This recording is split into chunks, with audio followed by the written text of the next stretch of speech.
Welcome, friends, and happy Nelson Mandela Day. So tonight is quite a special evening. We're having, this meeting is co-hosted by both Religions for Peace South Africa, as well as the International Connection Practice. So we're here tonight really to educate ourselves and learn something new. And I'm quite looking forward to it myself. I'm the Secretary of Religions for Peace South Africa. And we have some guests joining us from the International Office of the Connection Practice to tell us a little bit more about that. And I understand this to be an interfaith program that helps us learn virtues and learn how to work together.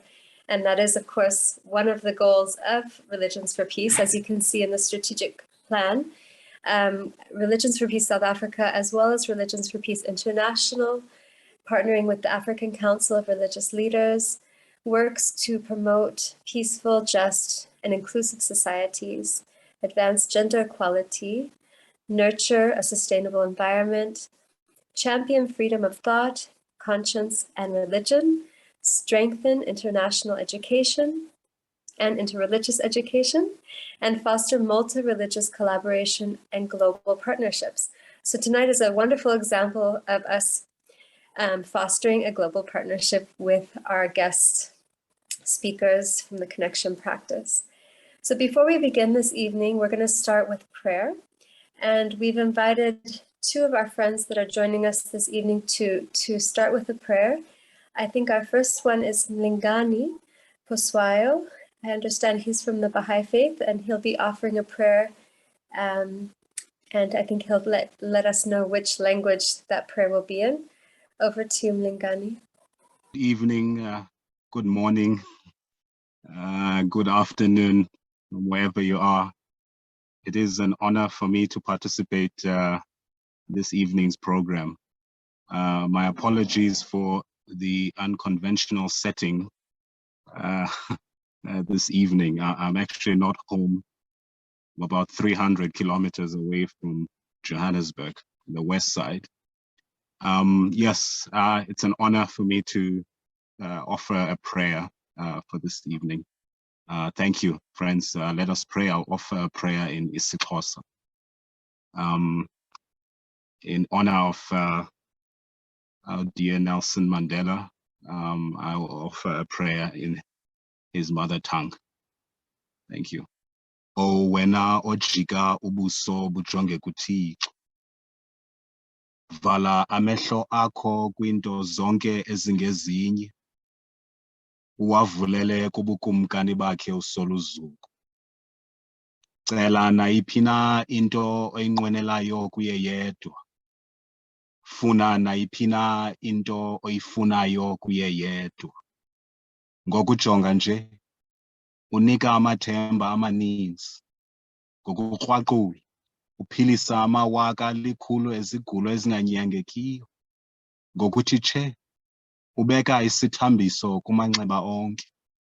Ngokunqwala, ukhulula inhliziyo kumatyathanga entlungu. Wenza njengoko esenza. Sinakuphi na ke thina esinokukwenza. Uphumelelisa intando yakhe. Ugunyazisa lonto ayithandileyo. Ke ngoko kulungele kanye ukuba ugobe intloko yakho uzithobe. Uze ubeke ithemba lakho kwinkosi engusoncedo. Siyabonga kakhulu. Next, we have a prayer from our dear Marilyn Chitarai. I think this is a Hindu prayer. Over to you, dear Marilyn. Thank you, Haley. I'm just going to share my screen so everyone can do the prayer with me if they like to. It's a Hindu prayer for the welfare of everybody. Asatoma Satgamaya Tamasoma Jyotir Gamaya Mrityoma Amritam Gamaya Loka Samasta Sukhino Bhavantu Loka Samasta Sukhino Bhavantu Loka Samasta Sukhino Bhavantu Om Shanti Shanti Shanti Shri Gurubhyo Namaha Hari Om. So the meaning of the prayer is, lead me from untruth to truth, from darkness to light, from death to immortality.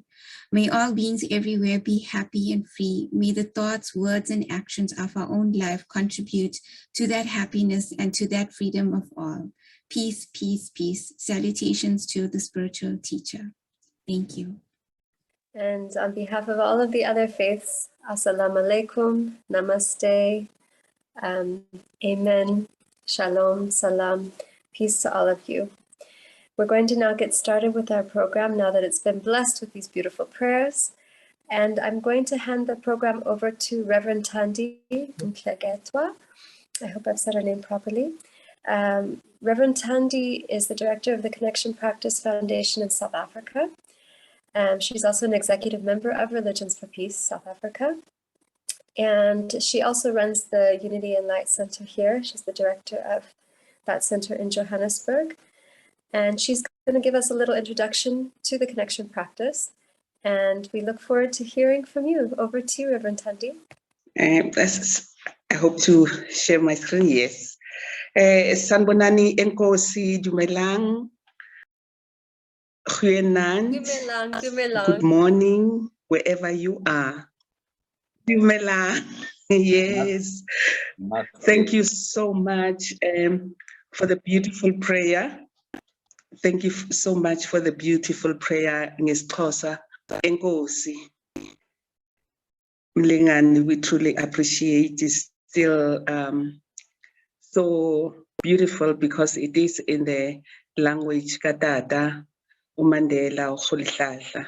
So we truly are grateful for those beautiful prayers, and thank you, Malin, for these beautiful prayers in Hindi. And thank you for everyone in this space. We truly appreciate you. And thank you for Religions for Peace for this collaboration of working together to launch the connection practice in this very auspicious day where we celebrate the legacy of Utata Nelson Mandela. Thank you for that, and I greet everyone also who's here. Thank you so much for the team of the Connection Practice International. Rita Marie, who is the founder of the Connection Practice, is here with us today. We are truly honored to have her. And we have Ellen, who is Ellen, welcome. We truly appreciate your support and your presence. And we have Sheila Ford also here, who is Interfaith Director in the US of Connection Practice. When they come to do their presentation, Haley, as a program director, will just give a brief bio of them that are here. And also we thank everyone that is here. I can see, all of you. Welcome you and I appreciate. And as religious leaders of the leadership of with his legacy, and I think the best way to honor his legacy is to look at his leadership values. The leadership values that he demonstrated to us was moral, ethical, compassionate, and humility. And his leadership values are still as important to us, and they are needed in our community, in our synagogues, in our churches, in our mosques. And the objectives of Religions for Peace is to create that society that is espoused in our constitution, where we have equality, we have freedom, and we have respect of human dignity and prosperity for all. And the Religions for Peace, with that objective, is actually meeting the objectives and the vision of the Connection Practice International, because the Connection Practice is actually enhancing connection by using empathy and insight so that connect with one another. I think it's the meeting of the mind and the collaboration that is going to come, that is going to be birthed actually from this beautiful collaboration. Nelson Mandela said, and I quote, "What counts in life is not the mere fact that we have lived. It is what difference we have made to the lives of others that will determine the significance of the life that we lead. And this is the difference that we are seeking to make as Religions for Peace. This is the difference that we seek to make as the Connection Practice Foundation in South Africa. It is envisions that pain is for peace. We know the pain that we in our country, the legacy of apartheid, the legacy of racism, that we up to this date, we are seeking to still heal. And you can just look around and see the disconnect that we have been through from the pandemic, from, the pandemic that we went through, that was global, that was global. So we still had a lot of disconnect from the effects of the pandemic. And in our country last year, July, this time, we know we went through those very, very painful experiences that happened particularly in KwaZulu-Natal, where 300, I think it's about 400 lives were lost. In Gauteng, and I think KwaZulu-Natal and Gauteng were the most affected provinces. Our people are still needing to heal from the floods that we recently had. And I know we had an interfaith prayer. And so let us take the initiative of being the difference that Nelson Mandela talks about, that it is not only that we have lived, it is because we have made a difference in our lives, in the lives of others. And so when we begin this program today, let us hold those values in mind. Let us see how we are working together as Religions for Peace and Connection Practice International to actually espouse the values that are enshrined in our Bill of Rights: equality, prosperity, and human dignity for all. And so thank you very much. I look forward to the most rewarding, the most beautiful evening. And I also look forward to the input of our international friends. So thank you very much. I won't be long because we've got a long program. And at the end of the program, we're going to have questions and answers where we will, get to know one another better. So thank you so much. Looking forward to a great evening with you all. Thank you, dear Reverend Tundi. Thank you for that lovely reminder of how there is a disconnect and it's time to reconnect. So we're looking forward now to hearing from the founder, CEO, as well as author, Rita Marie Johnson. She founded the Connection Practice 15 years ago, and it's now being used with over 1,500 teachers who've been trained to use this in schools with 40,000 students around the world. And we're really looking forward to learning a little bit more about this practice and perhaps implementing some of these concepts here in South Africa, where we are trying to reconnect. So over to you, Rita. Welcome. Thank you so much. I'm so honored to be here. My heart is just filled with joy, seriously, about this launch. The perseverance of Reverend Tandy and her team through all of the challenges, and our Director of Education, Ellen, working with them. This is an incredible celebration of their perseverance, their overcoming, and their commitment to peace. They are, and when I think of Nelson Mandela, I think of Reverend Tandy's team as being in total alignment with this great man.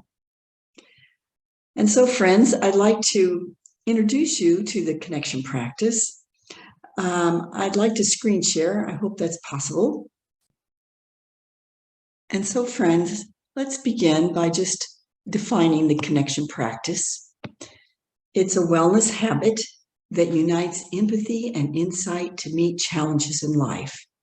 It transforms turmoil into caring connection with self and others.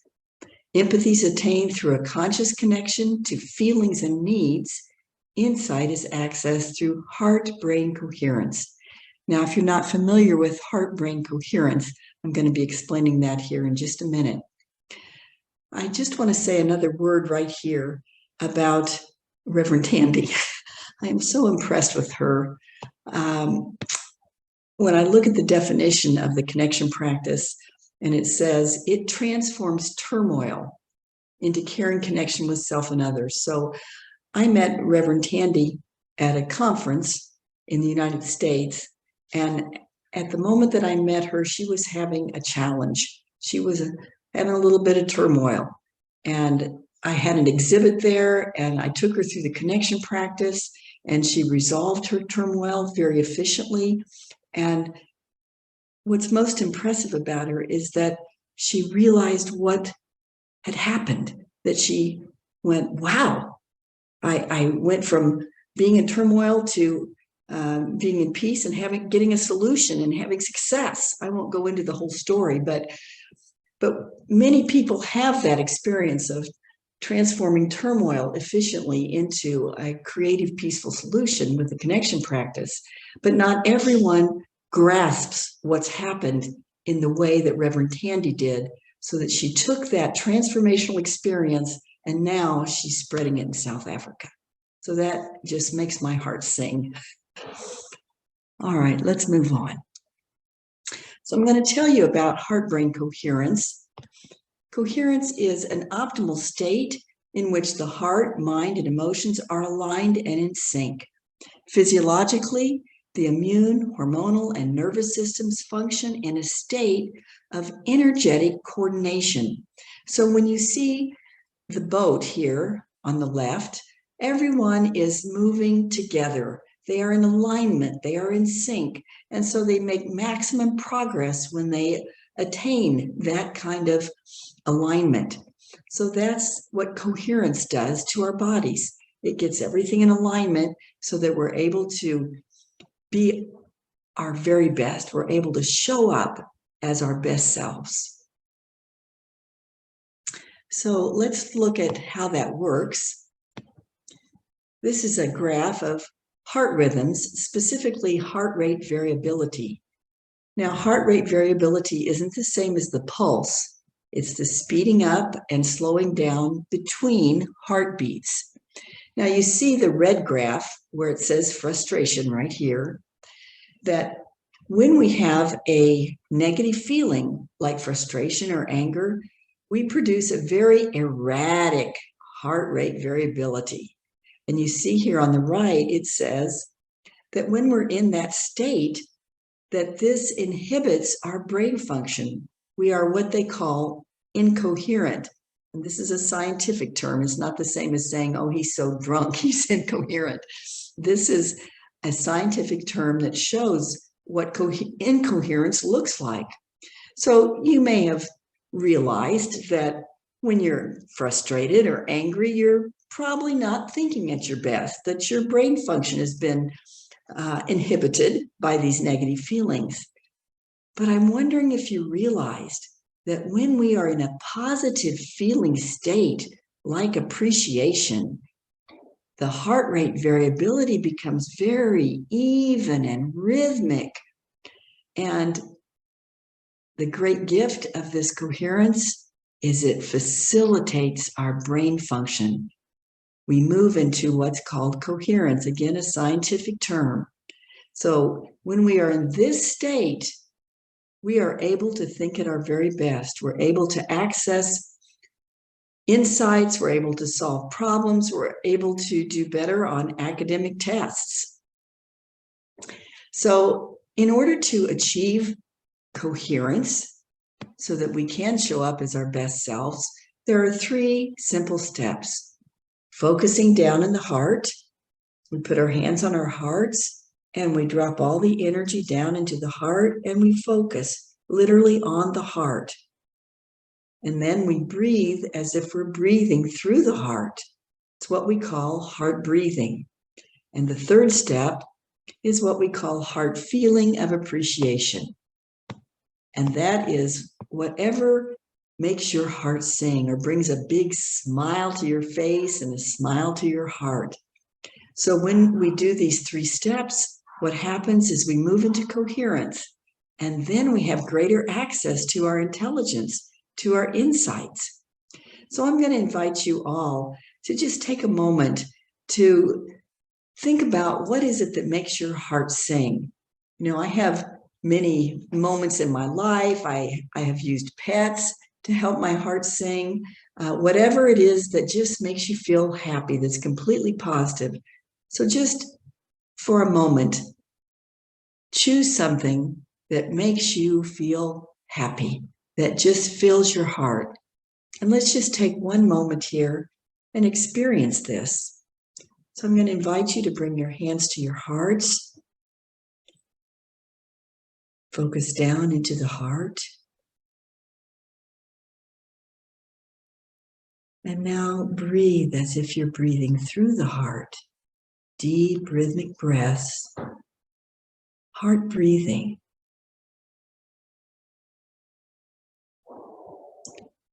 And now filling your heart with a big smile. Whatever it is that is easy for you to appreciate. Heart feeling of appreciation. All right. I hope that was calming and peaceful for you, that you were able to get to a place of greater alignment where your heart and your brain are working together as a team, and you're able to get into that state that is going to help you be your very, very best self. Have greater access to your intelligence and your insights.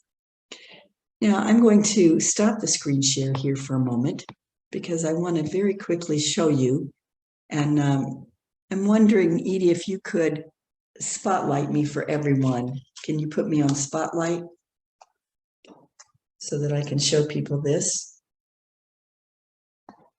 Or you all can do it for yourselves by going to the 3 little dots up at the top of the picture of my frame. If you look at my picture and you click on the 3 little dots, and you can spotlight for everyone. Okay, I think I did it for you actually. All right, so I'm just going to quickly show you that this is measurable. This is science. It is amazing that we can practice using this software. And we just put a sensor on our ear. And then this is software from the HeartMath Institute.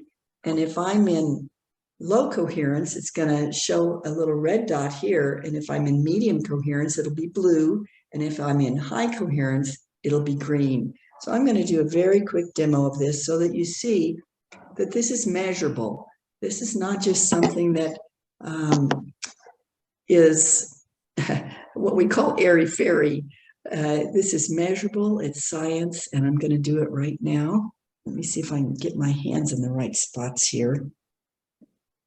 Okay, whoops, it's hard to show this at the same time I'm putting my hand on the heart. Let's see if I can manage it without pushing the wrong button. I think that'll do. All right, so now I'm going to go down into my heart.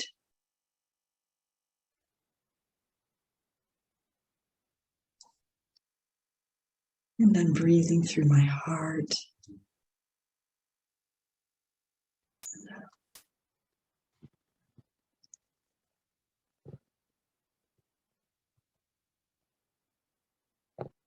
And feeling appreciation. And I'm in high coherence. There's the green dot. So I just wanted to show you quickly that it's measurable. All right. So it is my hope that every person in the world can learn coherence. Yes, it is amazing. I see somebody saying that in the chat. It is like human being 101. This is our operating system. When we first get coherent in the heart, I'm not going to go into the scientific explanation, but what happens is when we get coherent in the heart, it pulls the brain into coherence so that the heart and brain work as a team. And that's when we think at our best. Everyone needs to understand this and be able to use it in their daily lives to reduce stress and be their best selves. All right, I'm going to go back to my screen share now and just get this out of the way. Here we go. All right, and I just want to show you one example of how impactful coherence is. This is a graph of high school seniors who had all failed the Minnesota Basic Standards Test. And after they failed this test in math and reading, they were divided into two groups. They were all tutored, but the first group learned how to get coherent, which is the heart math group, learned coherence. The other group did not learn coherence.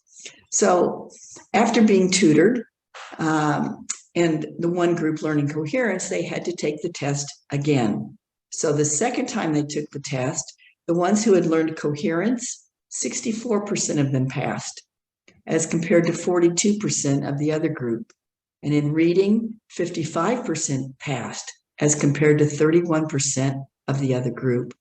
So this just shows you how coherence like clears the channel of your anxiety. It gets all of that static out of your system so that you're able to access your best thinking. So now I'm going to tell you how we use coherence to access insights, and I'm going to use an example of a little boy. Now, I'm using this example because we use pictures and it's very easy to grasp this process when you see how Gabrielle did it. But this process of accessing an insight is used by people of all ages. Gabrielle was 6 years old when this picture was taken, this little boy here on the right. And at the time, Gabrielle was acting out at school, hitting everybody. And then at night, he would go home and hit his brother and sister. He was just a living terror. And so we talked to Gabrielle and said, Gabrielle, what's going on that you're so angry all the time? I don't know. So we talked to his parents. They didn't know either why Gabrielle was acting out so violently all the time. So we had just had the director of Heart Math come to Costa Rica and give us a seminar. So we decided to use the technique that she showed us that can be used with young children. Now, adults don't use the pictures. This is just for demonstration today. So most of the time we just are able to do it without drawing, although it's fun for adults to draw as well. But let me show you what happened with Gabrielle. So we asked Gabrielle to draw a picture of his stress, his challenge in life. And so he drew a picture here on the left of his mother holding him back as he tries to hit his brother and sister. And then we asked Gabrielle to do the 3 steps of quick coherence: heart focus, heart breathing, and heart feeling of appreciation. And so he chose something to appreciate. And then when he opened his eyes, we asked him to draw it. So he drew his happy place, which was a day at the beach with the dolphins in the background and the sun shining, and he has his Ken doll in hand. So this was Gabrielle's happy day, and this is what moved him into coherence. So then we asked Gabrielle to, I'm going to stop my screen share again here. We asked him to go back into coherence and then to just ask himself, what do I need to know about that challenge? Once he got to coherence, to ask himself, what do I need to know about that challenge I'm having in life? And then just listen inside and see what comes up. So Gabrielle did that. He had his hand on his heart, heart focus, heart breathing, heart feeling of appreciation. And then he opens his eyes and he has this surprised look on his face.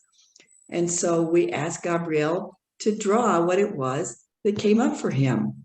And so he drew a picture right here of someone lying in bed.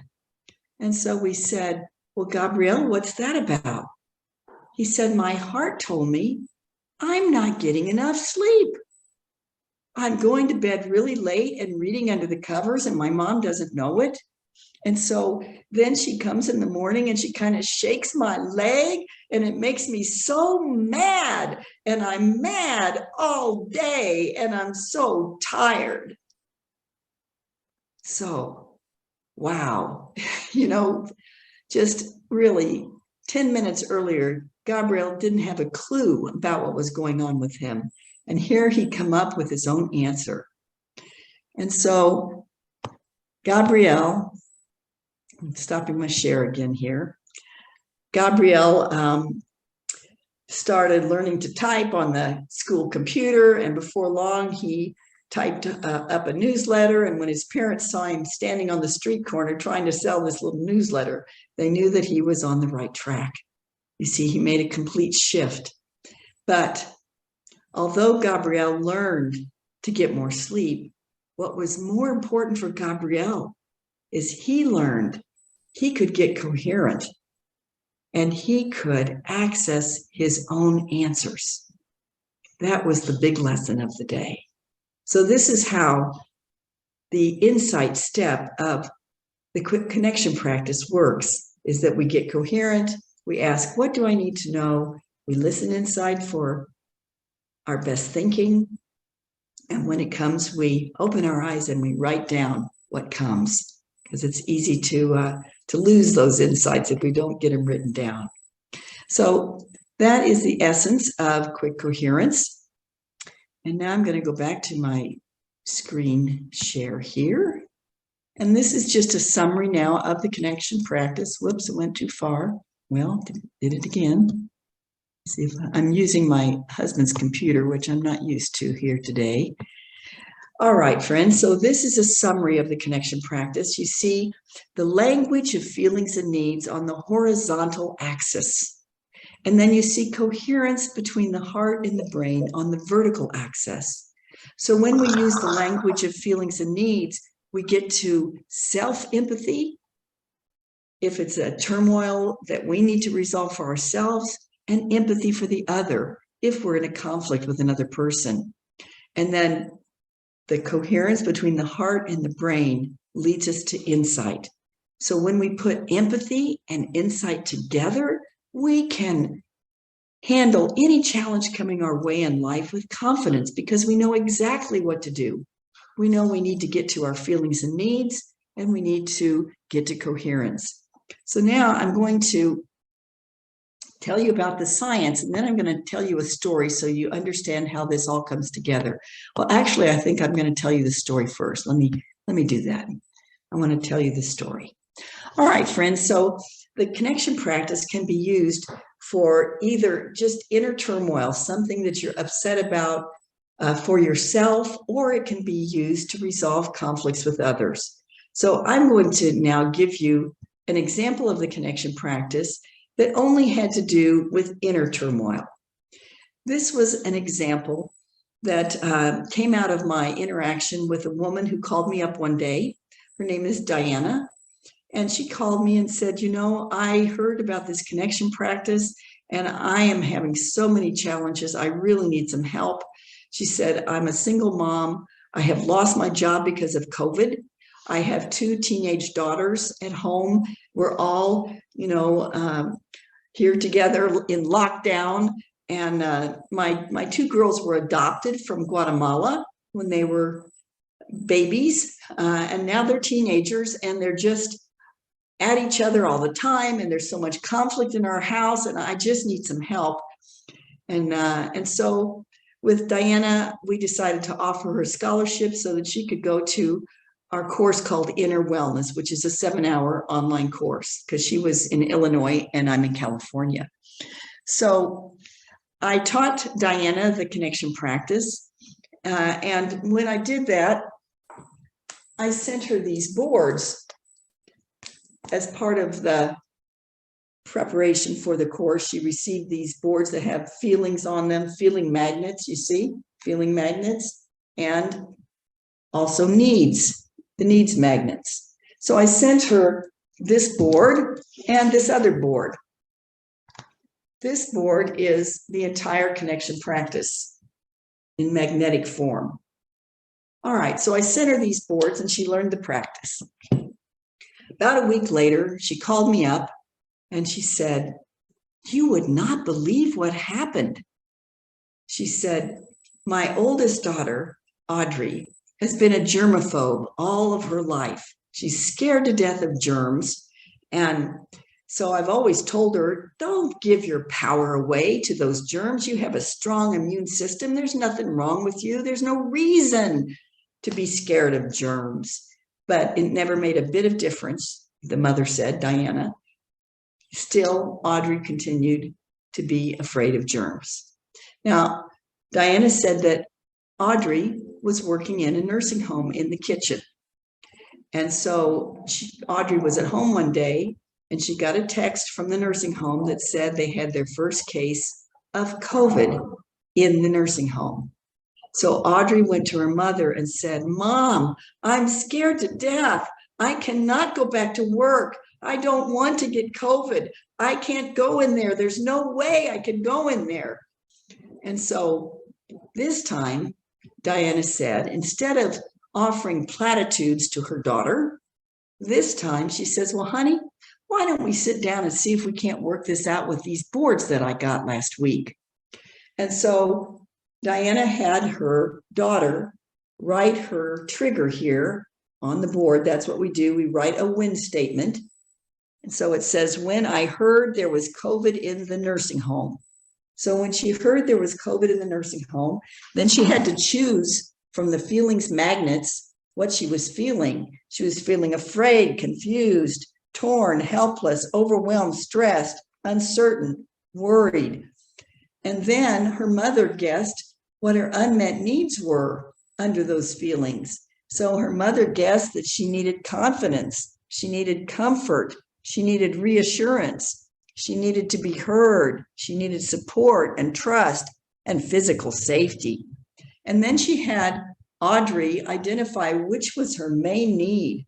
And it turns out Audrey's main need was just physical safety. So we put the main need right here. So then, after getting to that point, Diana led her daughter into coherence. And so she did heart focus, heart breathing, heart feeling of appreciation. And so Audrey was in that happy place in her coherence, and she asked herself, "What do I need to know about physical safety?" And she opened her eyes and she said, "Well, Mom, what came to me is I'm really afraid of death. That's what this is really about. I'm scared of dying." So this very sharp mother said, "Okay, honey, let's just change this up here and we'll just write in dying. When I think of death, I feel. When I think of death, I feel." And so then they did her feelings and her needs again. This time, when they got to the main need was connection. So I'm going to, wait a minute. Oh, there I put it. The main need was connection.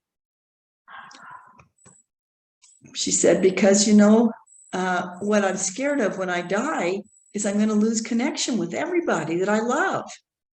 And so once again, the mother led her into coherence to see if they could get an insight about this need of connection. And so Audrey went back into coherence, heart focus, heart breathing, heart feeling of appreciation.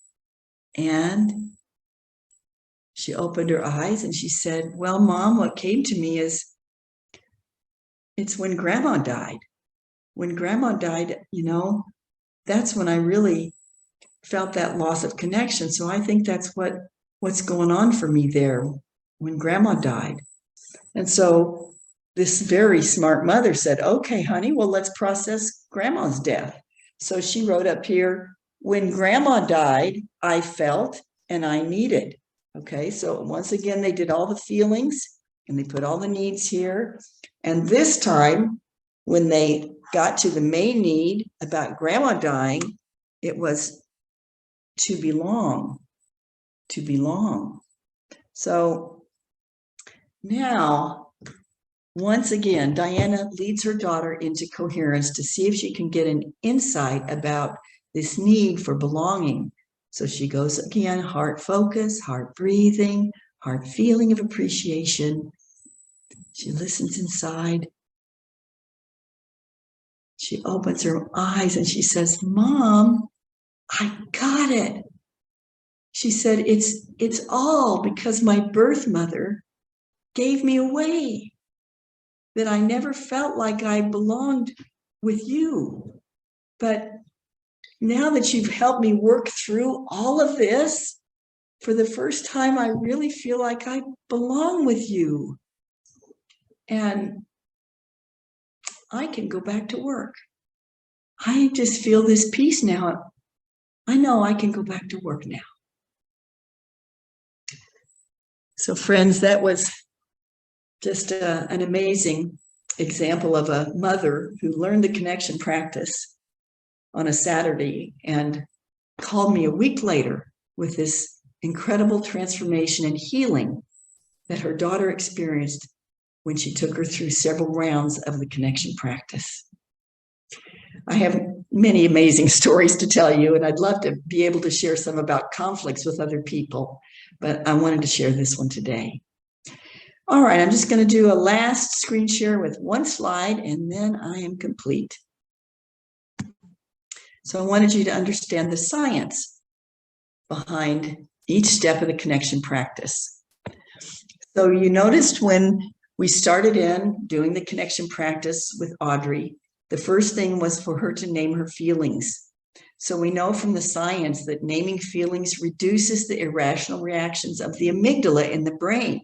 So it's like when something triggers us into negative emotions, if we're able to name them and say, I feel scared or I feel angry, that right away when we do that, it helps to reduce the reaction of it. We're no longer in reaction mode. Now we're beginning to move toward a more intelligent response.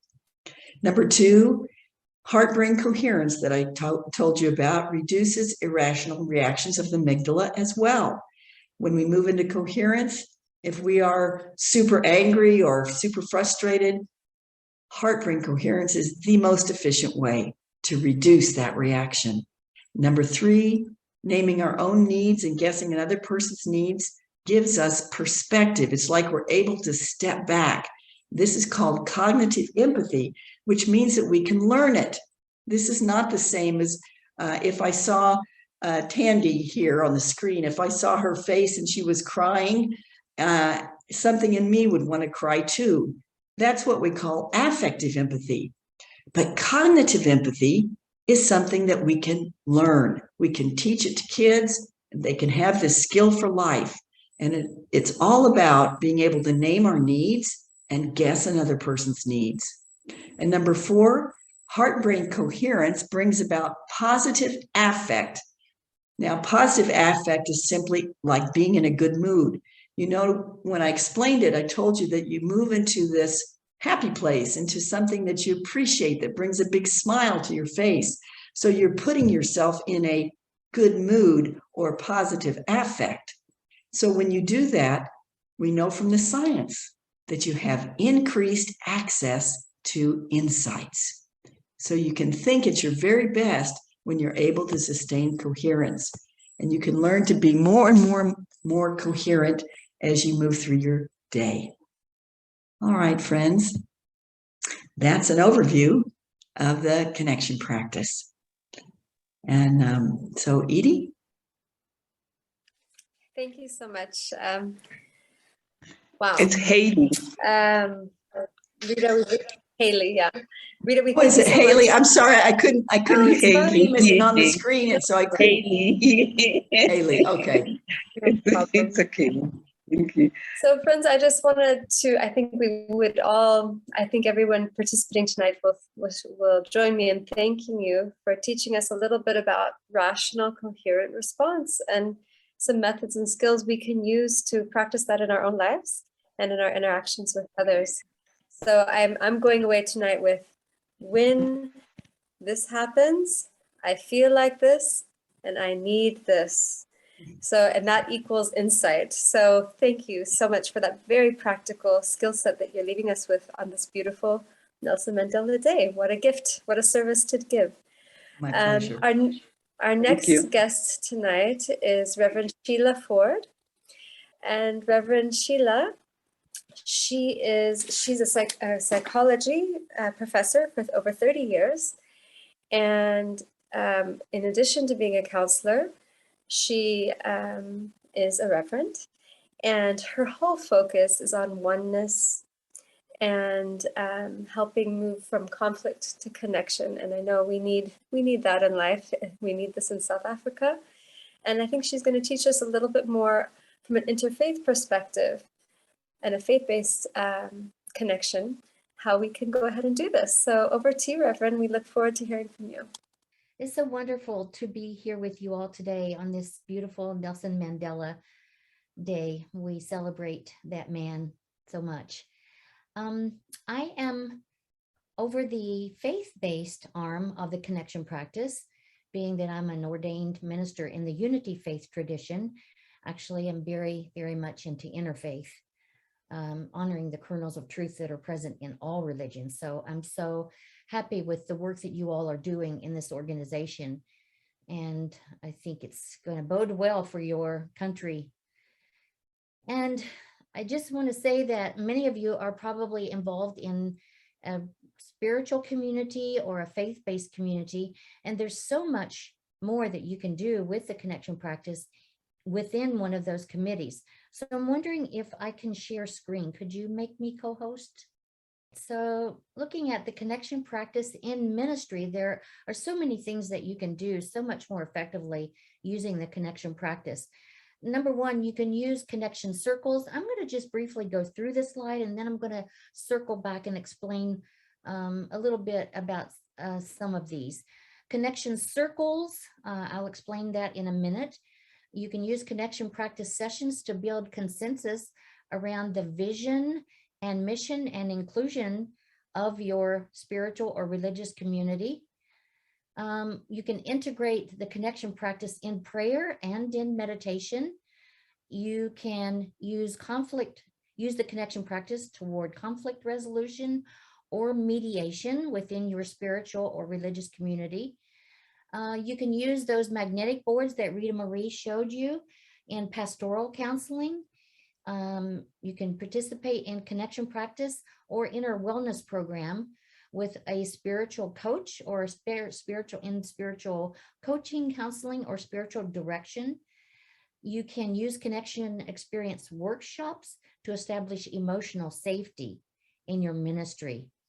You can participate in connection foundations courses offered sometimes at Unity Village or in your ministry or online. And you could become certified as a connection practice coach or trainer or master trainer or teacher.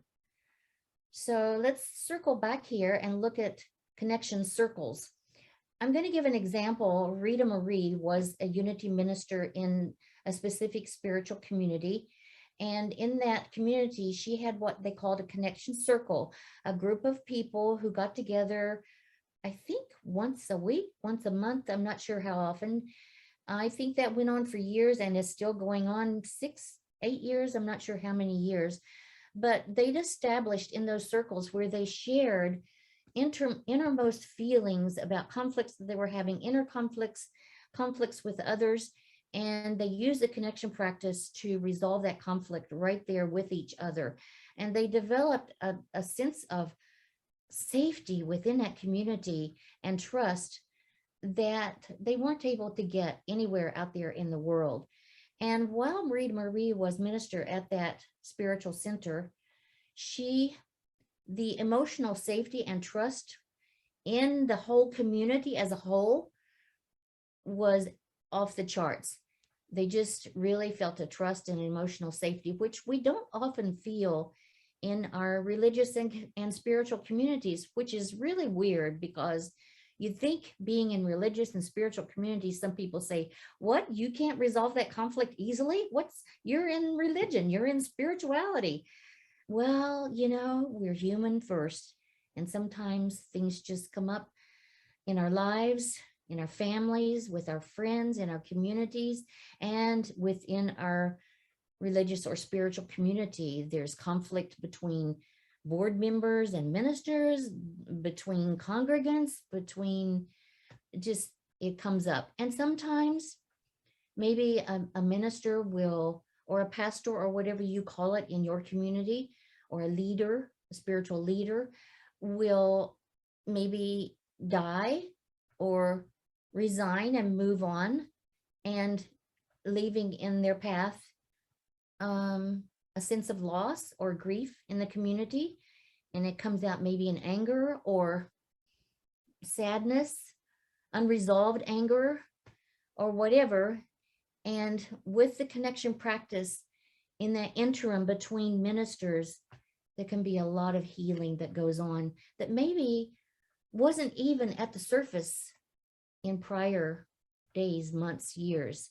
And so it comes to light in those situations, and it can be resolved so quickly, so easily with the connection practice. And it's just a beautiful thing to watch happen in these communities. So connection circles within your community, outside your spiritual community, building consensus around vision statements. What is the vision of your spiritual community? Because we tend to need purpose, to have direction. Otherwise, we're floundering. And so if we can get a purpose to our community, our spiritual community, our religious community, if we can get a vision, what do we want to see in our community and in the world? What kind of a difference do we want to make? What kind of a transforming of lives do we want to see happen? What is our mission? What about inclusivity of all the different groups that we could include? What do we want to see there? If we can get some consensus in our community, wow, then we can move forward with purpose, standing in that purpose, knowing our purpose, knowing what we're about, knowing what we need to do. It becomes clear then, using the connection practice, what our next step should be. And we move forward with confidence toward that aim. It's just a much more easier, straight arrow toward what we want to do in this world, toward inclusivity and bringing people together toward transforming lives. In prayer, integrating the connection practice in prayer and meditation. Since I'm with spiritually and religious minded people, I can say this. The step that Rita Marie showed you about asking your heart, what do I need to know? That's called heart-brain insight. We go into coherence first, go through the steps of coherence, and then say, heart, what do I need to know? When we do that in any challenge that we're having, any confusion, turmoil, inner or outer with another person, or just with ourselves, when we go into that insight and we ask heart, what do I need to know? I have been using this for the years that I've been with connection practice. And nowadays, all I have to do is put my hand on my heart and I get the answer. And it's always simple. Whereas when I leave it up in my head, it's like, it's confusing. It gets more confusing when I'm trying to think it out. No, let's go down into our heart and get a coherence. We do in our heart, and my heart then pulls my brain into coherence. And then there's a flow, and I think at my best. And then I go, oh, what do I need to know? And I get the answers, and they're always simple, not complex like my brain tends to do. Always simple and fast and positive, always positive. And then I go, oh, and to me, that is when you get those answers, those insights from your heart, to me, that is answered prayer right there on the spot. And isn't it a beautiful thing that we can access the intelligence of our heart anytime? That is there for us, as close as our next breath, as close as our next heartbeat, as close as our hand. And we can access that anytime.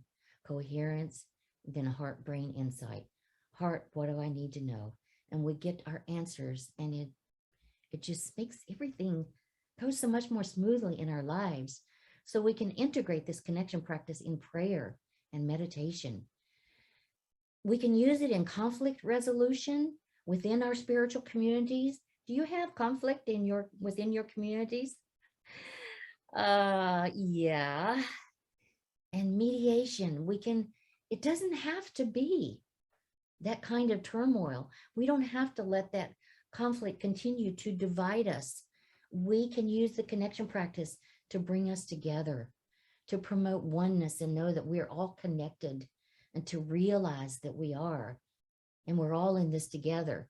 So in mediation and conflict resolution, within our spiritual communities, within our homes, within our families, within our friends, in our communities. We can use connection practice with the magnetic boards in pastoral counseling, in spiritual counseling, in spiritual direction. We can participate in the connection practice. We have an inner wellness program, and we have a program called Emotionally Safe Relationships. And we can do that in a class or with a spiritual coach. We can do workshops. So within your spiritual community, we can do workshops, classes to establish emotional safety in your spiritual community, within your ministry. We can do classes, workshops, individual coaching sessions, group sessions, so many ways that we can do that within our spiritual community. And you can learn how to do this. We can participate in the connection practice basic courses that are offered online mostly these days because of COVID. We've really streamlined our programs into a couple of online classes that are really helpful, and with individual coaching sessions that really bring it home and hone it down to the real nitty-gritty. And you could even become certified as a connection practice coach or a trainer. So those are some of the things that you can do in ministry. And we use it in, a lot of people are using it with their youth education program or their youth ministry programs, where if you have youth in your spiritual communities or your religious communities, we can teach them to do this at a young age within their programs and within their classes. And then they can grow up knowing that they have a way to resolve their conflicts, to get in touch with their feelings, and their needs, and to get in touch with a way of healing that conflict that uses the heart, so that they don't have to grow up using violence or their fists or guns to get their needs met. They start from a young age learning how to do this. And wouldn't that be wonderful? And I know that's one of Rita Marie's dear to her own heart. From the time she was a little girl, she wanted to get this message out to the children so that they could grow up knowing they could resolve these inner conflicts and outer conflicts with ease, and to have peace in their own hearts. And that spreads outward. When we have peace in our hearts, it just radiates outwards, and other people feel it too. So there are many, many ways that people are using it within religious communities. And I could talk all day long about this because I feel so passionate about it. But I think I've given you, in a nutshell, some of the things you can do within your spiritual communities. And I think now would be the time to turn it over to Ellen, or maybe go back to our host first to introduce Ellen, so that she can show you how you can get involved in doing some of these things, what might be your next steps. Thank you so much. That was really helpful. Yeah, so we're trying to learn how to access our intelligence, the intelligence of our heart, through prayer, through conflict resolution, through creating spaces in our faith communities to help people get those skills. And I like how you said emotional safety, creating emotional safety. And if we can create emotional safety in our spaces, whether from our home to our church, to our family, to our synagogue, then it translates into our society and helps us build a more peaceful society. So thank you so much for that. Yes. Okay, so next we have Dr. Ellen Anderson. She is also a psychologist, and she is the executive director. She's currently the director of education for the Connection Practice and the executive director for the Conscious Soul.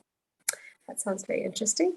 And we look forward to hearing more about what she has to share with us this evening. Over to you, Dr. Ellen. Thank you, Haley. I really appreciate that introduction. I have been enjoying your the image that you have for your organization, Religions for Peace, because for me it's a mandala, and how appropriate is that for Nelson Mandela Day? It was just, I just have been, the resonance there is just so amazing. I had the great privilege of working with Reverend Tandy, Cabello, and Daneo in certifying them to become connection practice coaches and trainers. What an awesome experience it has been. I got a chance to teach them some things, and they taught me about Ubuntu, which is quite an amazing concept, and really that I'm totally in alignment with. So what I want to quickly do is cover a few of the ways in which you can become involved with the connection practice, learn some more, take some next steps. I'm going to cover 3 different areas. One is how individuals can move forward for themselves and for their communities. The second is for people who are specifically interested in working with children. And the third is ongoing practice, because like any skill, without practice, we fall back into our old habits. So there are basically 4 steps in becoming really fully and completely skilled in different aspects of the connection practice. The first, which we have talked about, is about learning the practice. There's a number of different ways of doing that, and I've communicated with the Connection Practice Foundation of South Africa. Their intention is to start offering the 12-hour foundations course. That 12-hour course provides everything that everyone needs to know to more fully understand the feelings and needs aspect of the connection practice, which we have got permission to use from nonviolent communication, and the heart math aspect of the coherence, and then what we have bring to heart-brain insight, the importance of bringing all of it together. They intend to use laminated boards, and I want to show you what that will look like just very briefly. You saw the magnetic boards and the potential of moving the magnets around. Well, the laminated boards have all of the words written, the feelings and the needs, and the feelings and the needs of the other person. And then at the bottom, a place for putting the insight and the next steps, and also the coherent step. And like Rita Marie showed, the issue can be written right at the top here. So it can be used for inner conflicts. It can be used for conflicts with other people. And so these will be laminated boards that people can write on and be able to identify their feelings and needs, and identify the most important need that they have before going and getting an insight about it. So that will be a 12-hour course that they're planning on offering, and that will be about the basics of learning the practice. Once someone has learned the practice, anyone who wants to go ahead and become a coach or a trainer moving forward gets a basic assessment to determine that they can do the basics of the connection practice. And we basically continue to support people until they've learned the basics, because we really want people to have some foundation before coming to our certification courses. So the first certification course after that assessment is to become a coach. And we cover, it's about a 12-hour course, and we cover all of the different ways and the skill sets in becoming a coach, both in person and online, and using the different materials that we have, such as the inner balance that Rita Marie demonstrated earlier. We work with all of our coaches until they have the basic skill set so they can work and successfully help people move from turmoil into resolving their conflicts, whether it's an inner turmoil and an inner issue, or whether it's a conflict with another person. We give them not only just the instruction of that, but we also give a lot of experiential activities so that we can make sure that they have mastered the skills before certifying them to become coaches.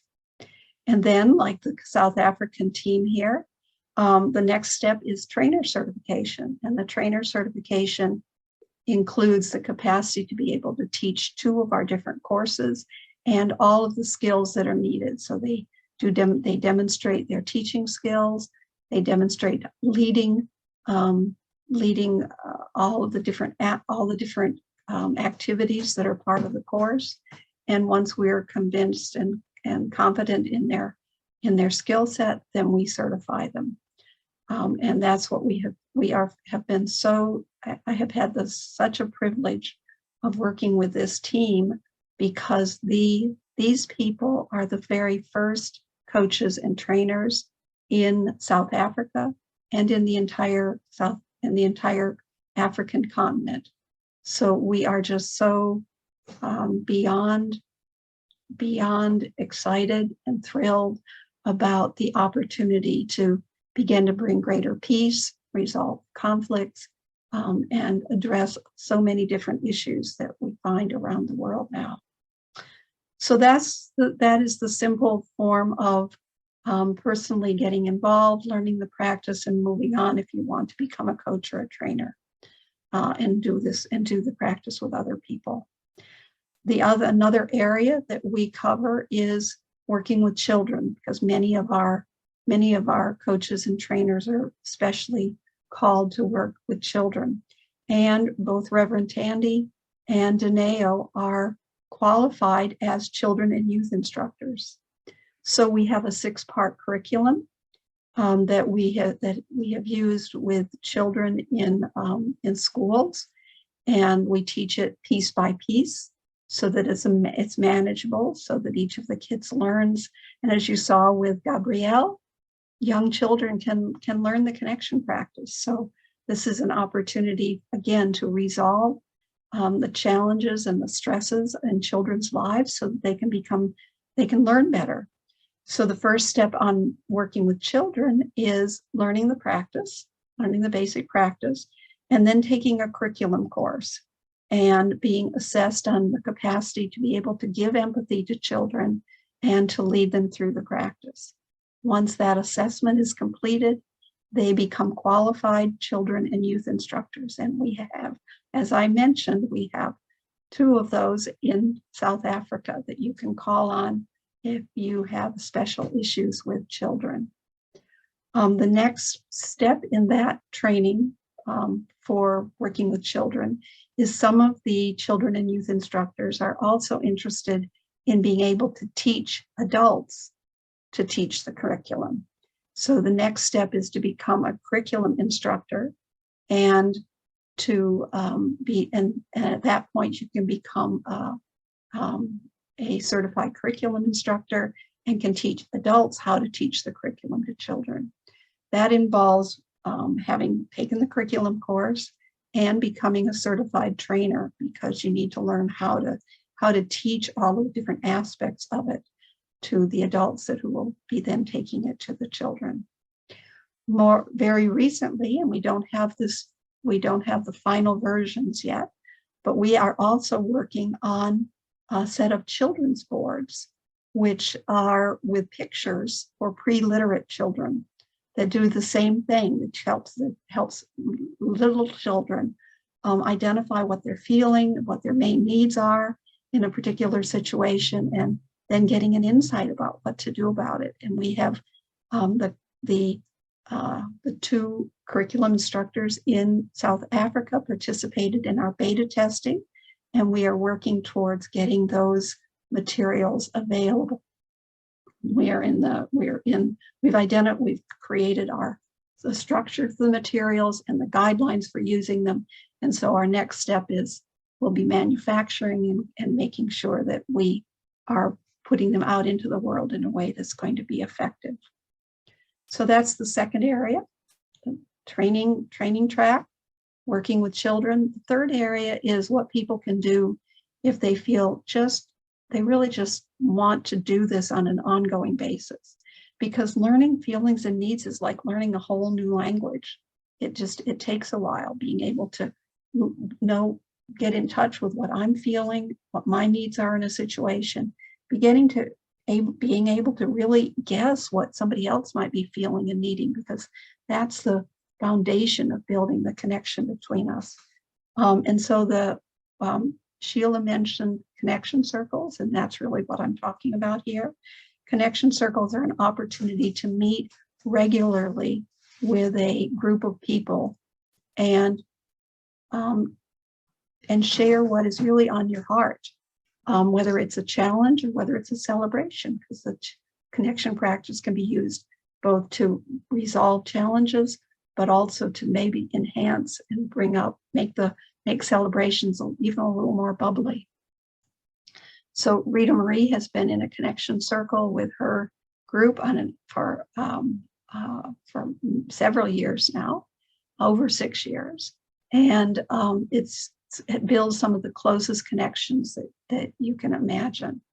And what we would love to see, and what the group in South Africa is willing to support and help develop in South Africa and across the continent, is connection circles within the spiritual communities, so that you can learn how to be more in touch with each other's feelings and needs and resolve conflicts between you, but also especially get in touch with your own issues on an ongoing, regular basis. We talk about it like cleaning house. You have challenges and emotional upsets, and every couple of weeks you get together and you clean house and go out with greater freedom into your world. So learning and becoming a coach and a trainer, working with children in a number of different ways, or building your own capacity to be at greater peace through connection circles. South Africa, I've been communicating with them, and they intend to offer coaching to anyone who is interested. They intend to offer this 12-hour foundations course, our basic course in learning the connection practice, and they intend to support groups that want to build connection circles. That's wonderful. So I'm happy to be part of this in any way that I can. So Haley, I'll turn this back over to you. Thank you so much. That was really helpful. I love the idea of connection circles. Wow. And now we have Daneo, we have Reverend Tandi, we have Cabello to help us through, getting more information about those things. That's great. So we have just two more quick, I think, announcements from both Cabello Latabele, who's the director of the Connection Practice Foundation in South Africa. He's just going to say a few words, I think, and then over to Daneo for another 5 minutes, who is also a director of the Connection Practice and also Connection Practice for Children, which is wonderful. So I'm just going to ask them to just go one after the other and to please keep it brief so that we have a bit of time for questions and answers. And then thank you. Thank you, Hazy. Essentially, what I want to share is really an invitation. It's an invitation to say the Connection Practice South Africa is here. It's available.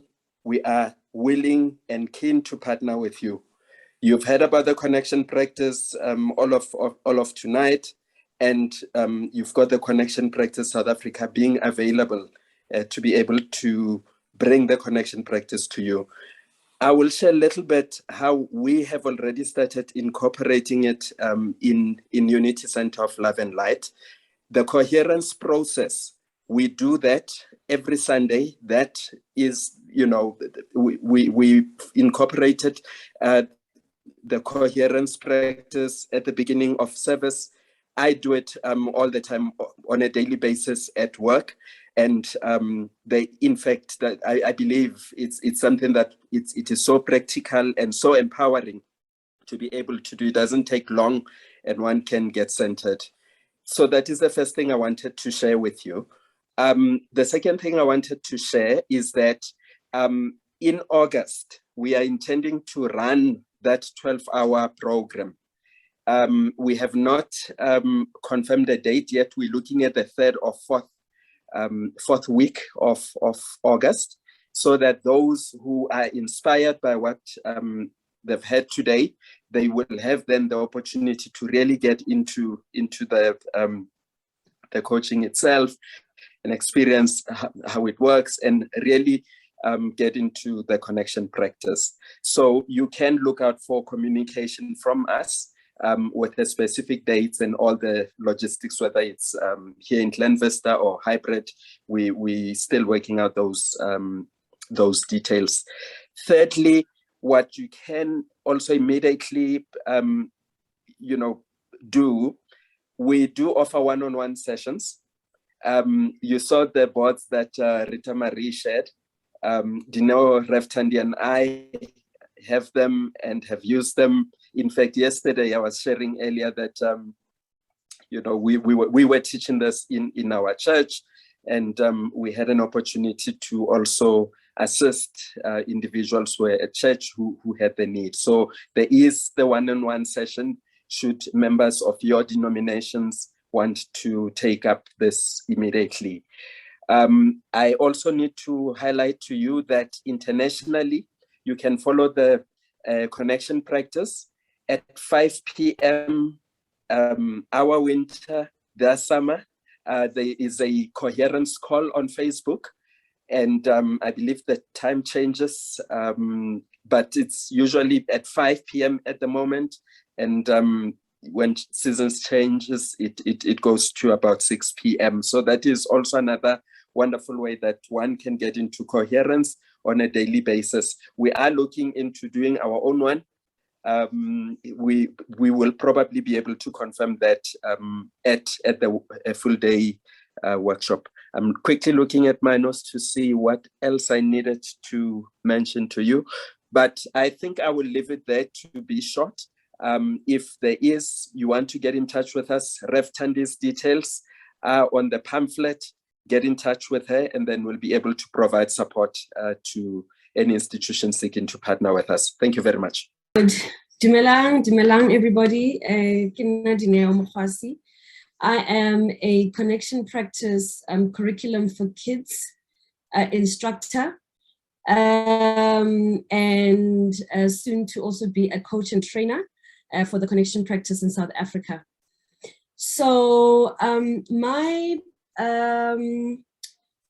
plan is to bring the connection practice to children, to schools, and to sort of young children who are in kindergarten, and children who are in, experiencing maybe not enough support in their home environments, or in emotional support in their home environments, due to having a lot of, parents are usually working and don't have a lot of time to give attention to their kids.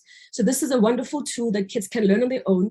The power of the connection practice is in its simplicity.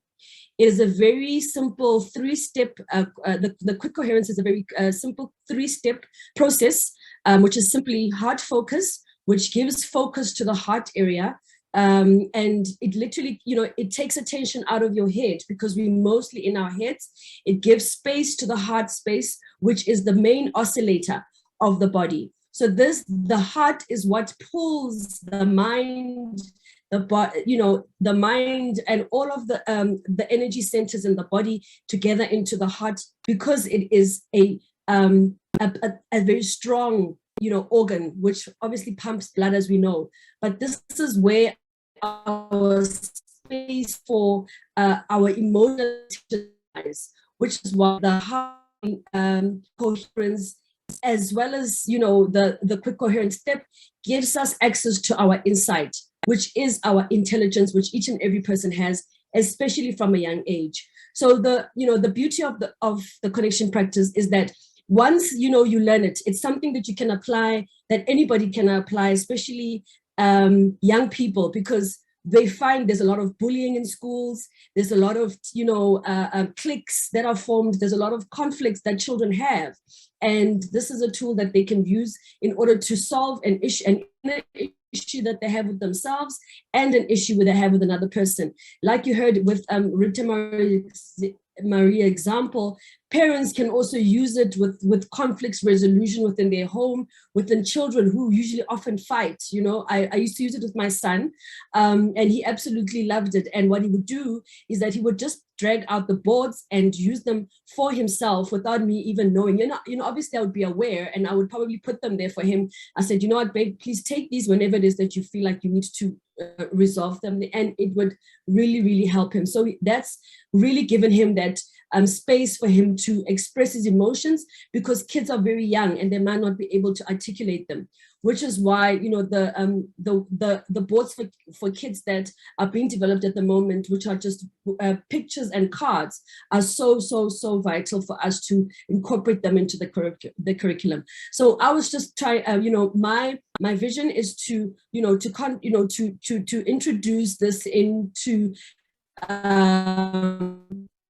counseling, curriculum or guidance groups within the education system, to say this is something that they can be taught a lesson a week, and then the children can actually use it whenever it is that they feel like they have to. So we want to train teachers, we want to train principals, we want to train guardians as much as possible, and parents, to be able to use the connection practice within the children. So that is what I had to say today. Thank you so much for your time.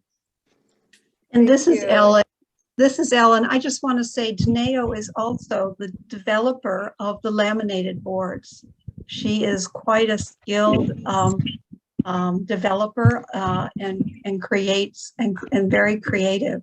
And she took the magnetic boards and converted them to a much more cost-effective form, the laminated boards.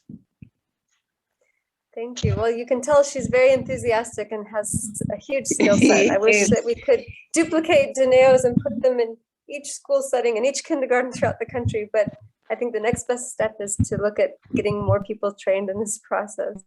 So thank you all again. And I'm going to hand it over to Reverend Tandy just to take us through any questions and answers, if you don't mind kind of facilitating that, Reverend Tandy. Yes. Yes. And I'll just firstly, I just would thank you so much for our presenters. Thank you, Rita Marie. I couldn't thank you enough. It's just always so awesome to get it from you. Thank you so much for your presence. Thank you, Ellen, a spiritual educator, and you tabulated it so well. And to thank you, Sheila, for the interfaith section, which is very important. It's like we are all coming together. It's all coming together in oneness. And thank you, Kabelo, and with great insights that actually we look to leaving a legacy. We're talking about the legacy, the legacy of Nelson Mandela. And we will live now the legacy of the connection practice and Religions for Peace, working together towards creating the beloved community, of love, of prosperity, of equality, and all the good things that are enshrined in our Constitution, from the words of our first president. So at this stage, we'd like to welcome questions. I know we've gone a little bit over time. I thought by 8:30 we'll be complete, but I think we can take just another 5 minutes if it's okay with you all, just to get some burning questions to our presenters, or anyone who wants to comment or some questions. So and comments as well are most welcome.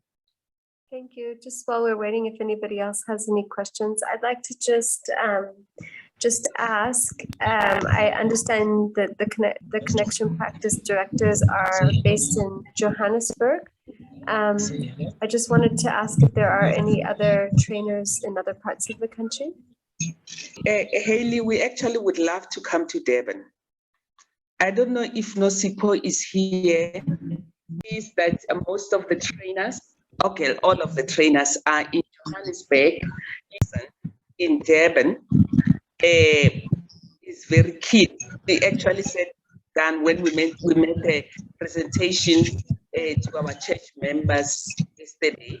She's a Unity member, and I think she's in Pinetown, and we are looking forward to her being a trainer, most definitely. And I would love to come down to Debs, for a workshop.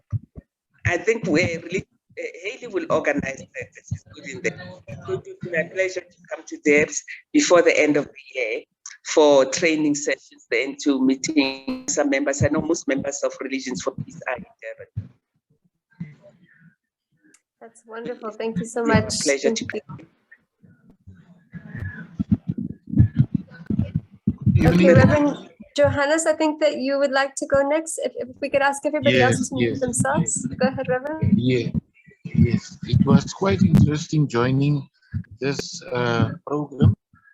I would like to invite, good evening to all, and thank you for the invitation which I received as one of our ministers on our ministers group of the United Congregational Church of Southern Africa.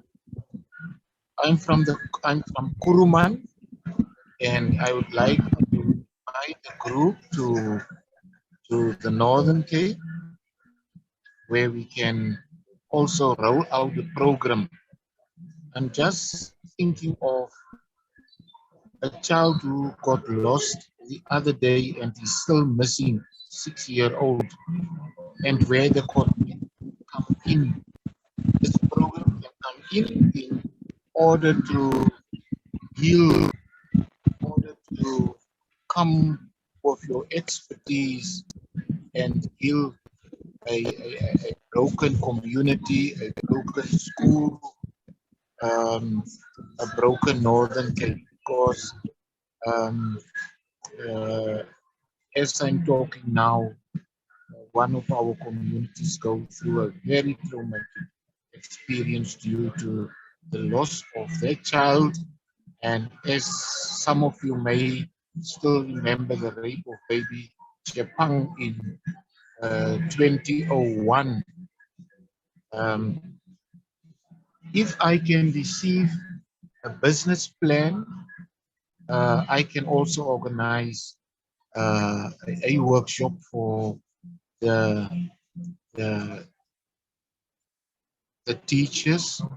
We also have a program of Roach University, a B.Ed program with Roach University and Salt Lake University. I think it will be quite good if we can add this program to our university curriculum program. This is a very practical one, as I've learned, and most welcome in the Northern Cape. You can count on me. I'm looking forward to work with this group. Just let me know when is a suitable time. Thank you.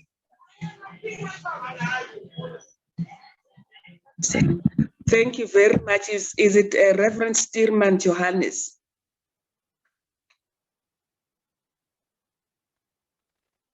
Thank you. Thank you so much. Yeah. If you Hayley, will you take the details and send it over to us? Of Reverend Stearman? No problem. Okay. Thank you, Reverend Stearman. We will definitely get your contact details from Hayley. I've been to Northwest in Uppington. Okay, yes, I served there in Upington. So Yeah, I'm I now think in I'm Kuruman. from there. Yeah. So now you're in Kuruman. I'm in Kuruman, yes. Oh, okay. All right. Thank you so much, Reverend. Thank you for your presence. Thank you for your presence today. We truly appreciate to have interfaith ministers from other provinces. We've never really been taken the, like Haiti, most of the time it's Durban and Johannesburg. But to come to the network, it's awesome. It's truly awesome, and we are truly grateful. And we will be open to working with you on to this initiative. Thank you so much. Marilyn has got her hand up, Haley. Thank you, Yeah. Reverend Tani and Haley. I just want to say, wow, it was just an amazing webinar, and it was so amazing to learn about this connection practice. But also, you guys are doing such great work. And, in these times of such turmoil, and people are going through so much, there's so much struggle, whether it's through loss of jobs or economic depression, or life has become very challenging living in a post-COVID world. And so I think what you guys are doing, and you're doing it in such a practical way of helping people through self-reflection, contemplation, but also connecting with our heart. And I find that so powerful. And I think you guys are doing a great job. And thank you for what you're doing to help people, but also empower people. And I loved hearing about your examples of how you're working with children. I thought that was amazing. And so I just wanted to bring it back to a sort of a question for a better understanding for myself, is that, like, when I try to relate it back to my faith and my religion, a part of it where I find a connection with it is, like, we do yoga, and I do Atma Kriya yoga. And part of it is connecting with the heart center and working through breathing techniques and working with self-reflection and, like, working through your stuff and transforming yourself. So do you see the connection practice, like, as it's standing in a neutral point of view? Or do you see the connection practice relating back to religion and spirituality? And so when we have workshops to introduce you all and have connection practice, is there a connection there that we can make in our interfaith work? So, thank you. Thank you. Rita Marie, would you like to answer that question? Because I know you can use the connection practice in a secular way. Where you can use it in the corporate, in business, you can use it in school, and so very. But I would like to Rita Marie to actually talk to that question because you have been teaching connection practice in more countries, like in Germany and in different countries. Has it got to be a connection with religion, like Marilyn has asked, or could you just use it, wherever it needed to be used? So can you just please clarify on that one, Rita Marie? Yes, happy to do that. So the connection practice, first of all, is universal, because all you need to do, the connection practice, is to have feelings, needs, a heart, and a brain. And so it's universal in that you don't have to have any belief about anything. And that's actually helpful, because sometimes beliefs divide us. One person believes this way, another person believes that way, and so it becomes divisive. But with the connection practice, you just need a heart, brain, feelings, and needs. At the same time, I find the connection practice profoundly spiritual. So I would call it universally spiritual, not universal just because of feelings, needs, heart, and brain, because we are able to tap our divine essence. And so we don't associate the connection practice with any religion, but we do tailor it to audiences. Like if we're in public schools in the United States, you cannot talk about spirituality. And even though the connection practice is social, emotional, spiritual learning, It's all three: social, emotional, spiritual. But we can't talk about spirituality in public schools in the United States. So we don't. We just use the science. You know, we teach it using the science and just the practice of feelings, needs, heart, and brain. But it doesn't matter, because you still have that profound transformation, whether you call it science or whether you call it spirit. You understand what I'm saying? It's the experience. The connection practice is experience-based. It is not head-based. It is not belief-based. It's universal experience of shifting from turmoil into peace, whether, like I said, it's turmoil with yourself or with others. So it's completely universal and non-divisive and profoundly spiritual. Does that answer your question, Marilyn? Yes, it does. Thank you so much. Thank you very much, Rita Marie. Explained it so well. Thank you. Thank you for that input. I think, you know, we are like 20 minutes over our time. I'll hand it over to Haley, directed to Religions for Africa. The flyer has got all our details. It's revtandy@unitylablight.co.za. That's my email address. Rather, let me just put it on the chat. That's a great idea. Yeah, just let's put it on the chat. Okay, thank you for that. So that Yes, way, we'll put and I've already started connecting everybody on the Religions for Peace email as well. So if you want further details, you can also follow us on our mailing list or on Religions for Peace South Africa Facebook, Instagram, or the YouTube channel. So this workshop tonight will be edited and put on our YouTube channel as well. So if anybody missed it that would like to come, because a lot of people registered and I think that they didn't quite manage to get here, we can still make this available and this information available to everyone. So if it's okay, please send a little email to info@rfpsa.org.za, and Vadan, if you don't mind putting that in the chat as well. And we'll add you to our mailing list for future activities and announcements from our partners like Connection Practice and other activities that we do.